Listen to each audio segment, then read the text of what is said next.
Today we're going to take a step back and review a keyboard from the 1980s. Okay, not exactly, but this keyboard right here is called the Ajazz AK510, which was designed to have the 80s look to it, but with modern construction. This unit features a full-size layout with SA profile PPT keycaps and equipped with 0 switches. In this video, I'll give you a quick rundown on this keyboard, as well as my thoughts and opinions on it. This video is brought to you by epomaker. If you're looking to get a new keyboard, I would definitely recommend to check out the website for a large selection of products that they have available. Their services offer free worldwide shipping to make transactions and delivery extremely easy for users everywhere. Check them out by clicking the link in the video's description. To start things off, let's quickly go through an unboxing. When you open things up, you get a dust tray cover, which is nice considering a lot of full-size boards don't include these. Aside from that, the rest of the contents are the keyboard itself and a wired keycap puller. For the design, you can see that it's a full-size layout containing all 104 keys, so you'll have direct access to everything. I've been reviewing so much mini keyboards lately, so it's surprising to me that I can actually mention a board having the navigation keys as well as the number pad portion. Aside from that, the chassis is plastic all around, but has a solid feel to it. It's durable and doesn't have any flex, and the surface of the board has a glossy layer that is smooth, but can be prone to fingerprints and smudges. Oh, I didn't mention the color, did I? Yeah, it's a retro keyboard, so it's going to have the old school look to it. Honestly, for me, I don't really like the look of it, but hey, maybe you might. It's two-tone, being a washed out gray color with some tannish brown elements to it. On the side of the keyboard, you have a unique design, I would say. I have no idea what the purpose of the side design is for, but I do know that it lights up. Moving on to the top side, we have a wired USB connection attached to the top right. Sadly, this is not detachable, so it's going to get in the way, and you'll just have to make do with the rubberized material. I feel that a USB-C insert for the keyboard would have been a nice touch, allowing you to freely remove the cable as please, or to even swap it out for a higher quality cable, like one that is braided. On the back side of the board, we have 2 flip-up feet for angle adjustments. What I do like is that the tip of the feet are rubberized to help keep the board stabilized, and to support that, there are more rubber stops around the perimeter. Moving on to the keycaps, these are SA profile PPT keycaps. They're extremely tall in terms of design, and being double shot for the extra long-lasting durability. They're really exceptional keycaps, almost similar to those designed by MaxKey, which those go for around $100 for the keycaps alone. One thing I do like to point out is that since these keycaps are really tall, you're going to find some wobble. Not to worry though, as they're not loose or anything, they mount securely into your switches just fine. It's only that the stems of the keycaps are so long compared to that of the switches. On the website, it shows that there are extra keycap accessories for that one game on Google Chrome.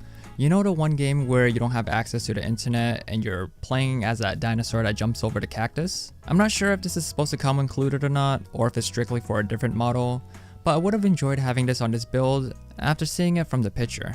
Moving on to the switches, this board is equipped with 0 switches, which are a clone of Cherry Mix. After doing some research, they share the same exact specifications, so you can use that as a reference. The switches included for this board are blue switches, providing that extremely loud clicky sound. It has a lifespan of 50 million keystrokes, with an actuation point of 50 grams, bottoming out at 60. A lot of people say that blue switches are the best for typing, since you have that tactile bump after every keystroke. Some people go to argue that they prefer to use this for gaming as well. But hey, at the end of the day, it's all personal preference. For me, these are my least favorite switches since I like using reds for gaming and brown switches for typing and productivity. Blue switches, I just don't know, I find the clicky sound to be pretty annoying. However, I'll sacrifice my ears just to provide you guys a quick typing test.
The last portion we'll go over before the performance test is to talk about the features. Since this retro board is constructed from the future, you know that there's going to be some RGB included.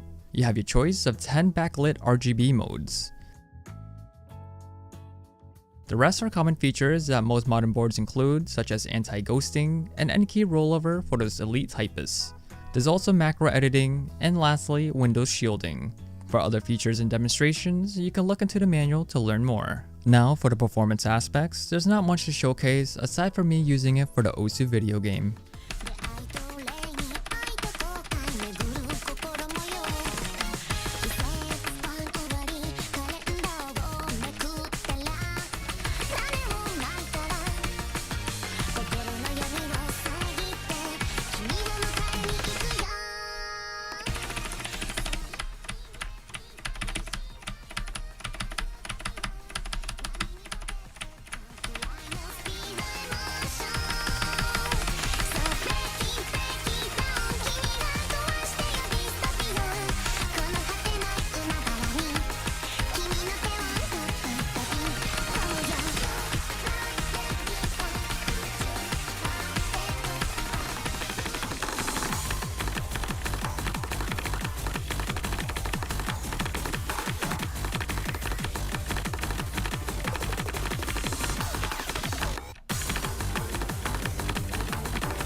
To conclude this review, I'll quickly give my thoughts and opinion over all the points that we covered in this video.